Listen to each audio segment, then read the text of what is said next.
Paz seja com vocês. Salam aleikum. Ao contrário, o aleikum salam seria a resposta. Salam aleikum. Paz seja com vocês. É uma alegria, é sempre um enorme privilégio estar nessa igreja. Nessa tarde eu disse que essa igreja é casa. E vir aqui e estar aqui é estar em casa.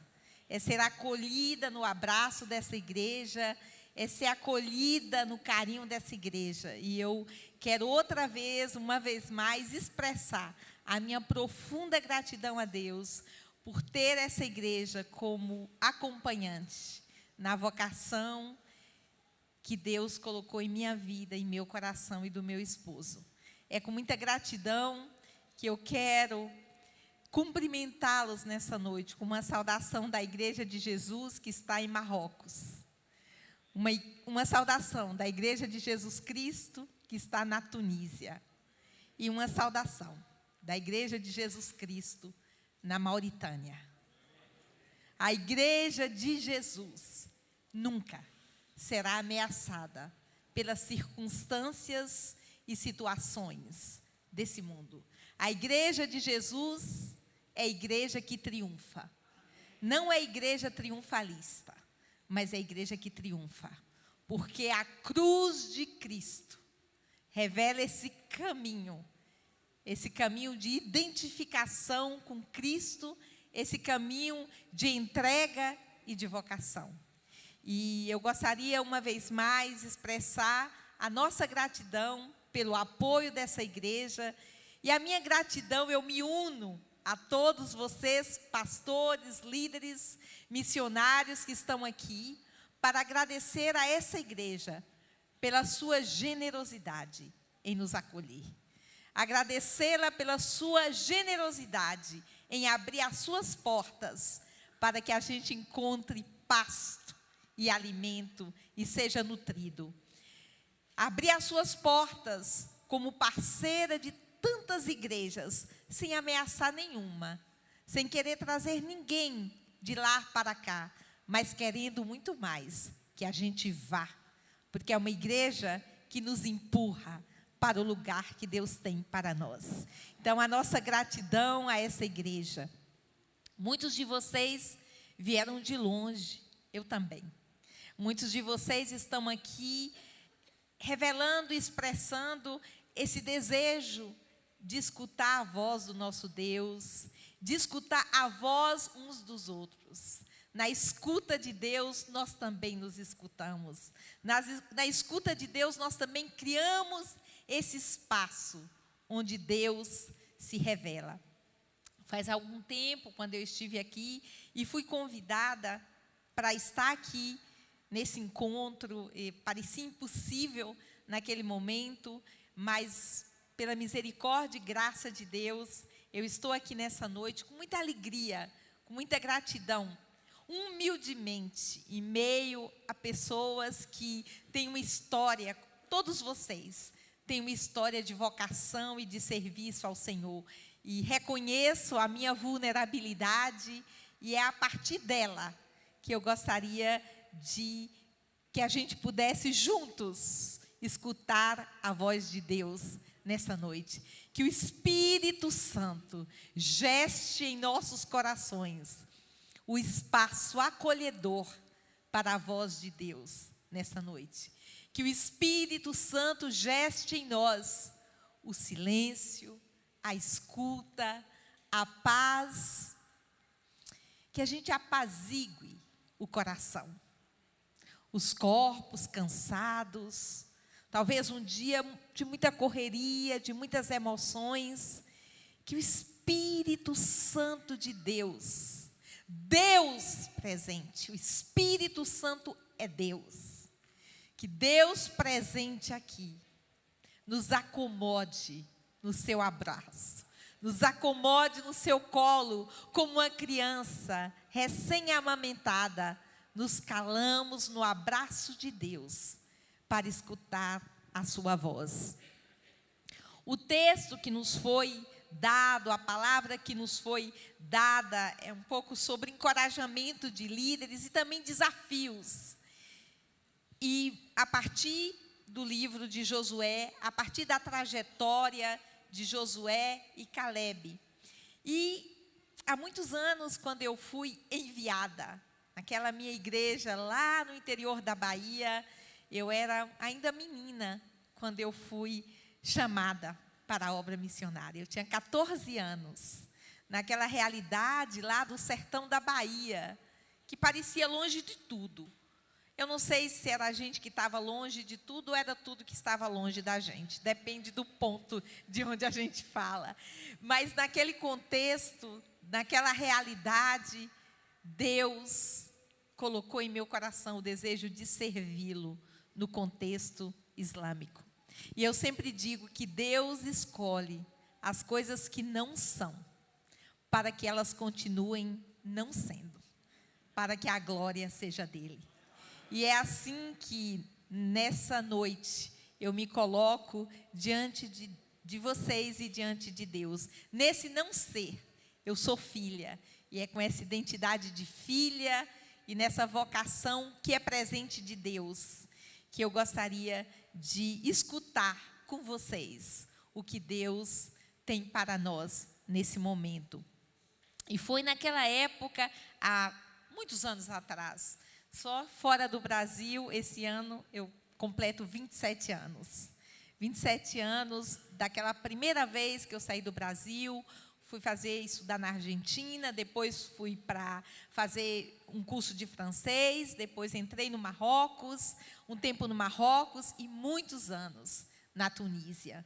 Porque foi ali que Deus realmente colocou no meu coração. E depois da Tunísia, em toda aquela região, da chamada Janela 1040, essa região bem conhecida de vocês, que a gente precisa continuar orando, desde lá, Senegal e essa região, Cabo Verde, até indo pela Ásia, todo o norte da África, todo o Meio Oriente, vários países nessa região tão necessitada. E foi para aquele lugar que Deus me levou, pela sua graça. E o pastor Joaquim, lá da nossa igreja, lá do interior da Bahia, ele leu Josué, o primeiro capítulo de Josué. E eu me ajoelhei, e a nossa igreja, que ainda é a igreja, é uma das igrejas enviadoras, a igreja de Candiba, eles oraram e me enviaram, num ato de fé, de obediência e de um ato de transgressão à nossa realidade e fé no Deus da vocação e do chamado. Eu fui estudei em Campinas, depois de Campinas eu fui para a Argentina, França, Marrocos, Tunísia, toda aquela região, e atualmente, a partir da Espanha, servindo também na Mauritânia e alguns países daquela região. O último lugar onde eu estive servindo se chama Bassicunu. É uma região entre o Mali e a Mauritânia, na Mauritânia. É uma região que tem um campo de refugiado chamado Mbara. Esse campo de refugiados tem hoje registrados 106 mil habitantes. É uma cidade. Aquela cidade com tantas necessidades, mas que caminhando por aqueles lugares, a gente encontra Jesus. Porque, como eu disse hoje, Ele é o Deus que já chegou. É o Deus que chega primeiro. É o Deus pioneiro. É o Deus que convida a sua igreja a acompanhá-lo nesses desertos e nessas estradas. E foi esse texto, e foi esse último versículo que o pastor leu para mim naquela noite, mais de 30 anos atrás. Não fui eu que ordenei a você? Seja forte e corajoso. Não se apavore, nem desanime, pois o Senhor, seu Deus, estará com você por onde você andar. O Senhor teu Deus estará com você por onde você andar. Que promessa maravilhosa. O Senhor teu Deus estará com você por onde você andar, Josué. O Senhor teu Deus estará com você. Aquela menina lá do interior, nós com as nossas vulnerabilidades, com as nossas fragilidades, é nessa fragilidade, é nessa vulnerabilidade que a graça de Deus encontra o lugar e a casa para acolher e para abraçar. É o lugar da vocação, é o lugar da oração, é o lugar do não sei. Nós não sabemos, mas é nesse espaço do não saber, é nesse espaço que a graça se revela. E esse texto foi um texto que me acompanhou por aqueles lugares. E eu me lembro que quando eu cheguei no Marrocos, uma das coisas do maior desejo era poder falar de Jesus para alguma pessoa.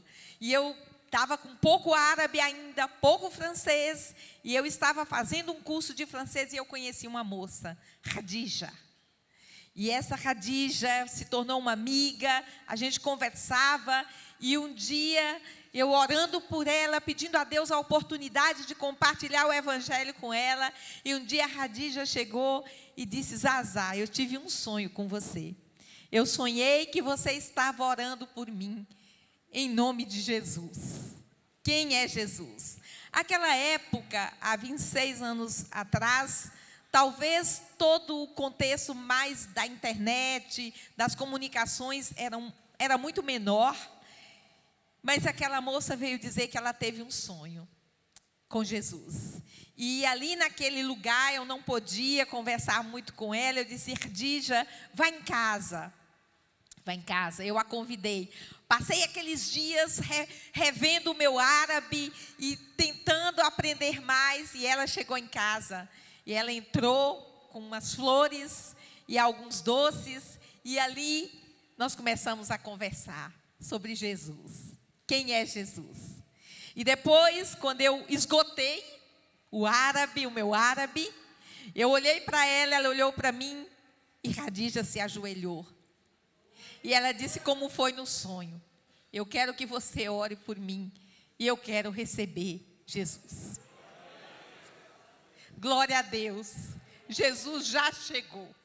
Jesus já está.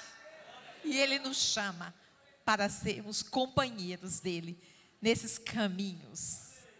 E ela se ajoelhou, eu orei, ela aceitou Jesus, recebeu Jesus como seu Salvador, teve um caminho de discipulado. E depois daquela conversa, eu pensei: por que eu estou aqui? Se Jesus faz tudo, por que a gente vem? Se Jesus deu o sonho, deu a revelação, e na verdade, Khadija me ensinou mais do que eu a ensinei. Porque Jesus quer fazer missões com a sua igreja. Porque Jesus chama a sua igreja. Deus é um Deus trinitário, a igreja é uma igreja comunitária e a missão de Deus também é uma missão trinitária. É uma missão que se revela na comunidade, na resposta e na entrega da sua igreja. Eu parecia completamente, e era, irrelevante, desnecessária, mas Jesus me chamou para acompanhá-lo naquele lugar. E ali eu estava em obediência ao Deus da missão. Deus já estava ali, mas Ele me chamou para que com a minha equipe, em equipe, trabalhando juntos, é preciso saber trabalhar juntos. O pastor Jeremias falou hoje da dificuldade que muitas vezes nós temos de ser amigos, de render contas uns aos outros, de conversarmos uns, de contar as nossas histórias, de abrir o nosso coração, de também abrir as nossas situações de fracasso, de tristeza. Em 1910, teve uma conferência muito importante em Edimburgo, na Escócia. Naquela conferência, tinham poucas pessoas do considerado sul. Haviam muitas pessoas mais daquela região. Naquela conferência havia um pastor da Índia, Azaria.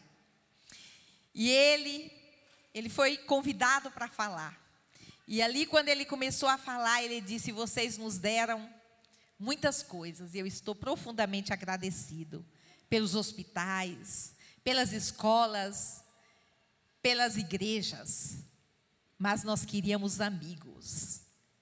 E vocês não têm aprendido a nos dar amigos. Nós precisamos ser amigos. Nós precisamos quebrar essas fronteiras de desconfiança, de medo do outro, de nos sentirmos ameaçados pelo outro. E isso envergonha o evangelho do nosso Senhor Jesus Cristo. Nesses contextos que nós estamos, nós precisamos criar vínculos de amizade. Nós precisamos abrir os nossos braços para abraçarmos uns aos outros. Em qualquer circunstância da nossa vida, ter amigos e amigas com os quais nós podemos abrir o nosso coração. Jesus é nosso amigo. Ele nos chama amigos.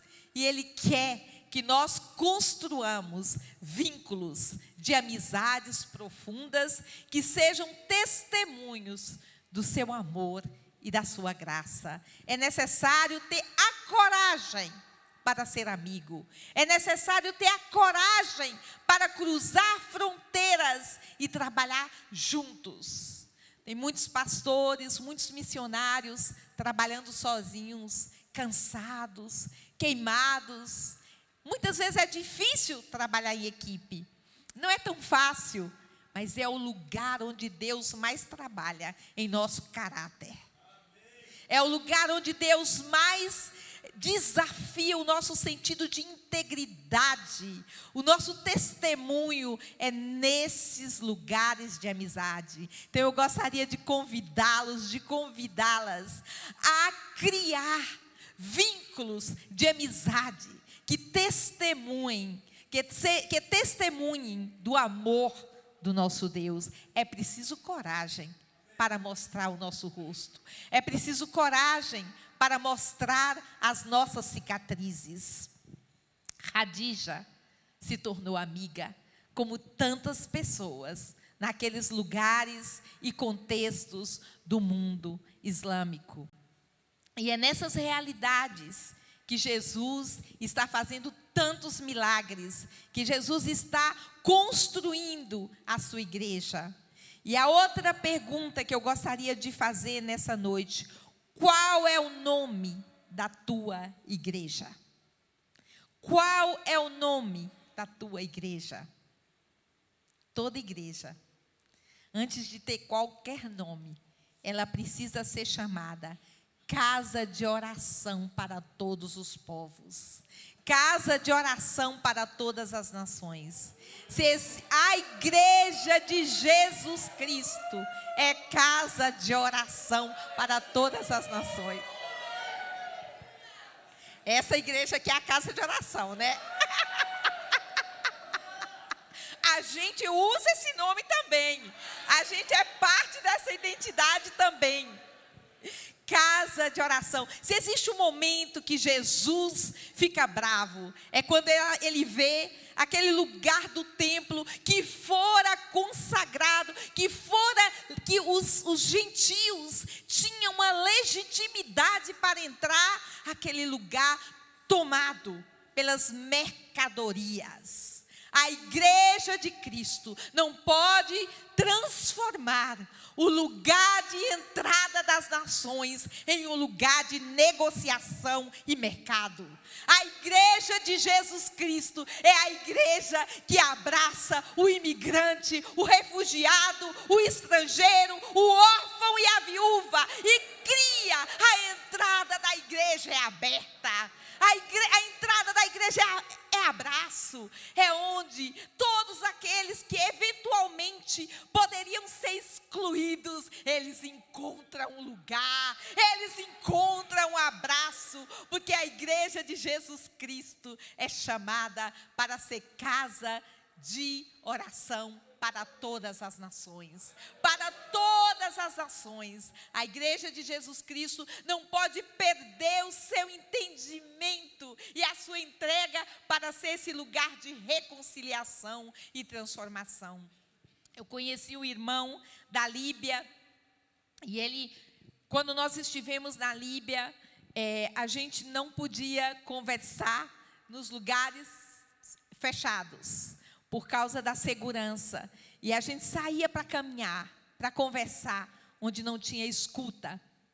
E aquele irmão nos contava que ele, desde pequeno, ele tinha um desejo de conhecer a Jesus. Ele tinha ouvido, ele tinha lido um livro que ele havia encontrado que falava de Jesus.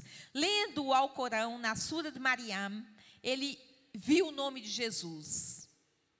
E aí ele passou muitos anos procurando uma Bíblia.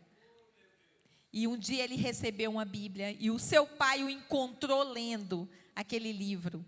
E ele foi para a prisão, denunciado pelo seu próprio pai. Ele foi torturado, sofreu muito, e ele diz que todas as vezes que vinham os soldados para levá-lo para torturar, ele escutava como uma voz que dizia: para onde você vai, eu já estive, e eu vou outra vez contigo. Se a nossa teologia ocidental nos ensinou que Deus tira o sofrimento, e de verdade, Ele tira, se Ele quiser. Uma teologia mais oriental e talvez mais próxima do Evangelho nos diz: Deus habita no sofrimento. Deus caminha, Deus habita na tua dor. E foi com aquelas irmãs, uma da Tunísia, nós pregamos o Evangelho para ela, e ela tinha uma resistência, porque ela sempre dizia: parece que Jesus vem do Ocidente, e que Jesus não está perto. E nós continuamos explicando que, ao contrário, ele era muito mais próximo, historicamente, do Oriente. E um dia conversamos e oramos com ela. Ela foi para a sua casa e naquela noite ela teve um sonho. Ela sonhou que ela estava entrando em sua casa e na porta havia um homem com um olhar de tanta ternura, que ela foi entrando rapidamente e voltou. E perguntou: quem é você? Ele disse: eu sou Jesus. E ela perguntou: e onde você mora? Ele disse: eu moro aqui, sempre esperando por você. Ela disse: Jesus, se você mora aqui, você conhece a minha dor. Ele disse: eu não apenas conheço a tua dor, eu moro na tua dor para que você não seja escravizado por ela. Eu moro na tua dor, eu sou teu companheiro de dor. Uns anos depois, nós estávamos em Alexandria, no Egito. Naqueles dias, uma bomba estourou numa igreja e matou 6 membros da família de uma irmã. Quando nós chegamos naquele lugar, nós não tínhamos palavras de consolo. Ela nos consolou, ela nos abraçou e disse: a dor é profunda, mas Deus não me deixa sozinho na minha dor. Deus é presente e é presença na minha dor. Alguns anos depois, num congresso da igreja sudanesa em Nairobi, no Quênia, aqueles irmãos, no momento da comunhão, bailavam, dançavam, vinham à frente, tomavam o pão, tomavam o cálice e dizia: antes de tomar o pão e o cálice, eu quero perdoar aquele que matou a minha esposa. Antes de tomar o cálice e o pão, eu quero perdoar aquele que colocou fogo nas minhas roças. Irmãos, eu não tenho nenhuma intenção de romantizar a igreja perseguida, porque ela tem as mesmas lutas e batalhas que todos temos. E eu costumo dizer para alguns irmãos, eu falo: não romantizo a igreja, não romantizo a igreja perseguida, porque ela tem as mesmas lutas e batalhas das demais igrejas, mas é lindo descobrir Jesus nesses lugares. Se por muitos anos eu cheguei a pensar o que nós poderíamos fazer pela igreja perseguida, hoje a minha pergunta é distinta: é o que a igreja perseguida faz por nós. Ela nos ensina que nesses caminhos inusitados, que nesses lugares que não conhecemos, e nesses lugares de sofrimento, Deus está presente.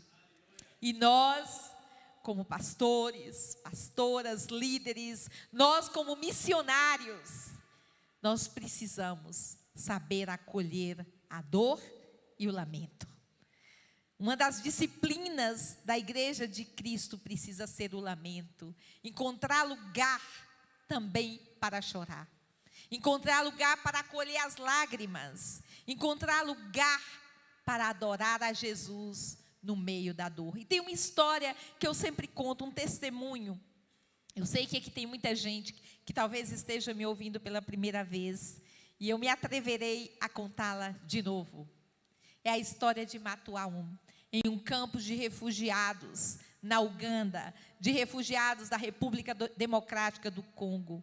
O Congo vive uma das guerras que mais abusam das mulheres e que usam isso como arma de guerra. Matuaum havia chegado naquele campo de refugiado grávida. Ela fora abusada por um grupo de pessoas. E ela resolveu ter o bebê, e ela teve. E ela disse, depois que eu tive o bebê, eu fiquei louca. E cada vez que eu ia amamentá-lo, ele se transformava em uma cobra.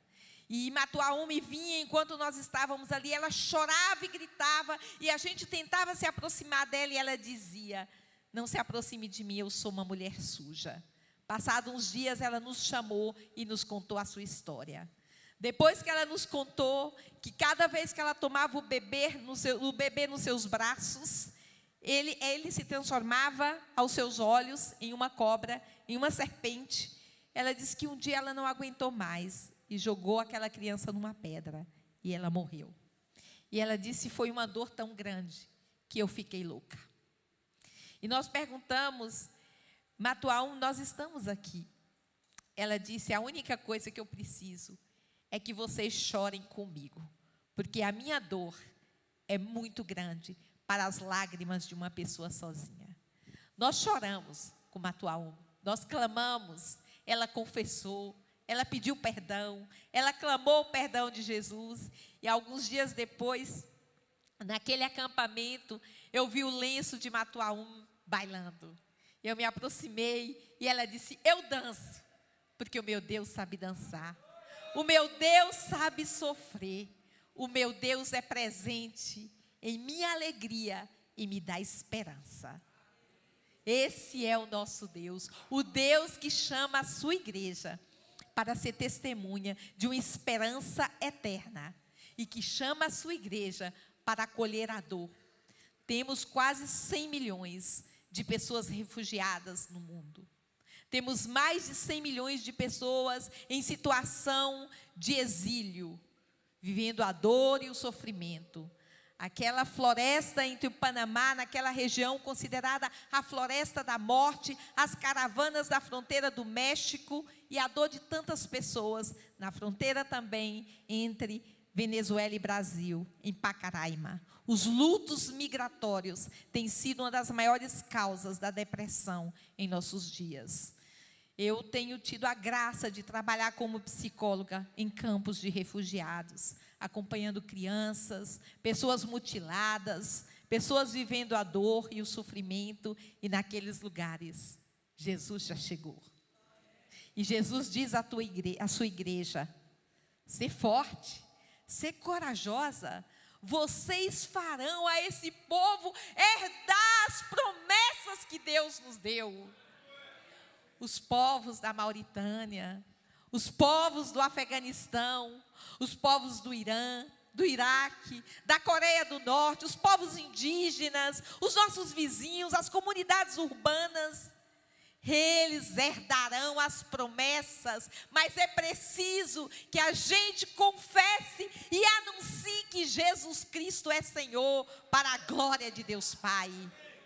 E para que a gente possa fazer isso, é necessário um esvaziamento profundo, é necessário um despojar profundo de toda a nossa vaidade, de todo o nosso protagonismo. É necessário uma leitura contextualizada e encarnada de Filipenses 2. Ele, sendo Deus, não teve viu ser a Deus como algo a que se apegar, mas tomando a forma de servo, foi até a morte e morte de cruz. Ele se esvaziou. A igreja de Jesus Cristo é chamada a esse esvaziamento, a essa entrega, para que todo ser exalte e glorifique ao Senhor e reconheça que Jesus Cristo é Senhor, para a glória de Deus Pai. Nós queremos ver a igreja de Jesus pura e imaculada, testemunhando de forma contextualizada, encarnada, o amor de Deus a todas as nações. Existe um povo que chora, existe um povo que geme, existe um povo que ainda não escutou esse testemunho de Jesus. E Deus chama a sua igreja para ser corajosa, para ser forte. Irmão, irmã, se a tua igreja ainda não é uma igreja comprometida com missões, volte para a sua igreja e comprometam-se com missões. Missões é o desejo de Deus para a sua igreja. Existem muitas pessoas que não ouviram falar de Jesus. E se uma menina do interior da Bahia, uma menina vulnerável, que continua sendo vulnerável, foi e continua indo, todos podemos ir e continuar indo, seja onde for, seja na vizinhança, seja longe, seja perto. O preço de uma alma tem o mesmo valor, o sangue do nosso Senhor Jesus Cristo. Ele derramou o seu sangue para que todos os povos conheçam que Ele ama, que Ele é Jesus, que existe esperança, existe esperança. Existe esperança para o mundo que sofre, e essa esperança é Jesus. E nós somos chamados para ter coragem, para ter ânimo, para anunciar as boas notícias do Evangelho. Lendo esse primeiro texto de Josué 1:9, tem um outro texto que é do mesmo livro, de Josué 7:13, vá, santifique o povo, diga-lhes, santifiquem-se para amanhã, pois assim diz o Senhor, o Deus de Israel, há coisas consagradas à destruição no meio de vocês. Vocês não conseguirão resistir aos seus inimigos, enquanto não as retirarem. O que existe em nosso meio que impede que a gente viva a vida abundante que Jesus nos deu? Quais são as idolatrias que estão em nosso meio que impedem que a gente viva essa vida abundante? A vida abundante, o shalom, não é sinônimo de falta de dificuldades. A saúde não é sinônimo de falta de enfermidades. É a saúde da alma, é a saúde de todo o nosso ser, é a saúde que vai além de todas as nossas circunstâncias. E é esse shalom que Deus quer que nós vivamos e anunciemos. Mas o que existe em nosso meio que impede? Quais são os ídolos que impedem? Eu não estou vendo ainda o horário, mas vocês me avisem, por favor. Esse texto me leva para a tentação de Jesus. Os elementos da tentação de Jesus. A tentação do poder e a tentação até do milagre. E a tentação da relevância também. A tentação de ser importante. Nós queremos sim ser uma igreja relevante para a nossa época. Nós queremos sim ser uma igreja que marque uma diferença em nossa época, mas nós não queremos ser uma igreja que rouba a glória do nosso Senhor Jesus Cristo, ou que queira roubar, porque ninguém o faria. Mas Ele nos chama para que nós sejamos testemunhas fiéis dEle. E na tentação de Jesus, a gente vê essas tentações. E talvez nós vivamos essas tentações no nosso dia. A tentação do poder, a tentação da relevância, a tentação do milagre. Mas Jesus, o que Ele quer é ter comunhão conosco, ter comunhão com todos nós. ele busca essa santidade e essa santificação. Que nós possamos ser adoradores. Ele nos chama para sermos adoradores. E esse texto diz: tirem os ídolos que existem no meio de vós. Eu gostaria que vocês fechassem os olhos, ou faça como seja melhor para você pensar. E pense um momento, quais são os ídolos que estão em seus corações, em nossos corações? Quais são os altares que não estão levantados a Deus? Quais são os altares que impedem que a gente seja testemunha de Jesus? Hoje, em nome de Jesus Cristo, nós vamos destruir esses altares. Hoje, em nome de Jesus, nós vamos destruir altares de vaidade, altares de vitimização, altares de falta de perdão, que a gente começa a cultivar e a justificar. Nós vamos derrubar esses altares e nós vamos construir um só memorial, um só altar ao Deus vivo. Nós vamos deixar que o único altar que tenha lugar em nosso coração seja um altar ao Deus vivo, ao Deus eterno.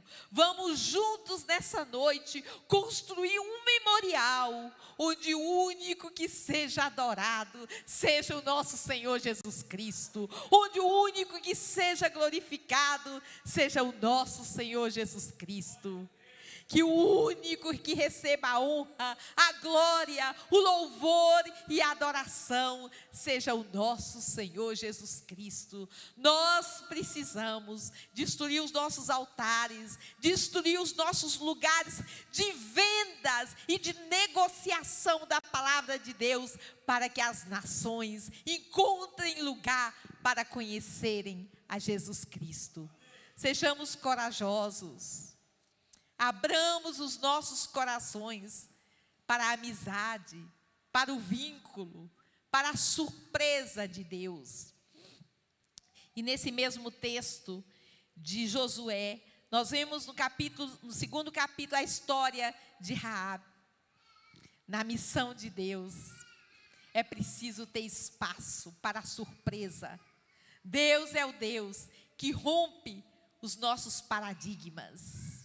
Uma mulher, na condição de Raabe, ela entra para a história como a mulher que acolheu aqueles homens. Muitas vezes, nós estabelecemos certos conceitos, nós estabelecemos certos espaços onde está autorizado que esse pode ser salvo e aquele não pode. Todos têm a oportunidade de conhecer ao nosso Senhor Jesus Cristo. E hoje, em um dos lugares mais inusitados, que são esses campos de refugiados, são esses lugares de dores, são esses lugares periféricos, são esses lugares talvez no nosso próprio lar. Deus quer construir um altar. Construamos um altar em nossa mesa, construamos um altar em nossos quartos, construamos um altar onde nós temos as nossas finanças, onde somente Deus pode ser adorado, onde só Ele é digno de toda honra e de toda glória. Sejamos corajosos, tomemos a cruz e sigamos ao nosso Senhor. A conquista de uma perspectiva da fé é a conquista que carrega a cruz, mas deixa a espada. A história do cristianismo, de uma perspectiva da colonização, é uma história da cruz e da espada. A história do evangelho, de uma perspectiva do nosso Senhor Jesus Cristo, é o evangelho da cruz e da ressurreição. É o evangelho que não é analgésico, que evita as nossas dores. Porque se nós evitarmos a dor da sexta-feira, o silêncio do sábado, pode ser que a gente não veja o túmulo vazio. O túmulo está vazio. que nós possamos ser testemunhas da ressurreição, porque Jesus vive. E naquele dia, onde pessoas de todas as tribos, raças e nações, povos e nações, estarão diante dele, dizendo: ao único que é digno de receber a honra, a glória, o louvor, a adoração, a ele seja a glória, a ele seja a glória, somente a ele seja a glória, para sempre, amém. Que cada igreja, cada pessoa que está aqui nessa noite, possa ser um instrumento de anúncio das boas notícias do Evangelho, tirando do seu meio tudo aquilo que impede, e recebendo a coragem e a força do nosso Senhor Jesus Cristo para anunciar essas notícias. Que Deus abençoe vocês, irmãos e irmãs, que o nome dele seja glorificado. A ele, somente a ele, seja a glória em todos os cantos da terra. Amém.